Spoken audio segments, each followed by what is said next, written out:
लातूर जिल्ह्यातील चाकूर तालुक्यातील कलकोटी ग्रामपंचायतीतील मनरेगा योजनेत मोठा भ्रष्टाचार झाल्याचा आरोप करत ग्रामस्थांनी 29 ऑक्टोबरपासून पंचायत समिती कार्यालयासमोर उपोषण सुरू केले होते।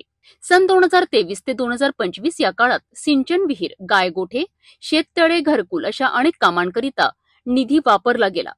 मात्र ही कामे प्रत्यक्षात झालीच नाही आणि बोगस मजूर दाखवून शासनाच्या लाखो रुपयांच्या निधीची लूट झाली, असे ग्रामस्थांचे म्हणणे होते। ग्रामस्थांनी जिल्हाधिकारी आणि मुख्य कार्यकारी अधिकारी यांच्याकडे कारवाईचे निवेदन दिले होते। या तक्रारीनंतर विस्तार अधिकारी पंचायत यांच्या समितीने कलकोटी येथे प्रत्यक्ष पाहणी केली असता 5 गोठ्यांची कामे जागेवर नसल्याचे प्राथमिक तपासात आढळून आले। या उपोषणाची दखल घेत राज्याचे सहकार मंत्री नामदार बाबासाहेब पाटील यांनी उपोषणकर्त्यांची भेट घेतली आणि मुख्य कार्यकारी अधिकारी यांना दोषींवर कठोर कारवाईचे निर्देश दिलेत।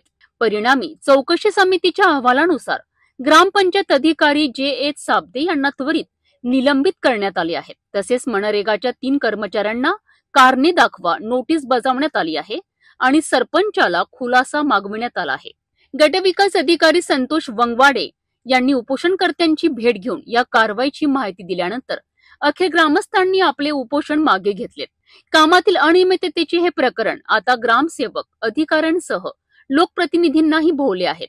सरपंचाच्या खुलाशाकडे आता संपूर्ण गावकऱ्यांचे लक्ष लागून राहिले आहेत।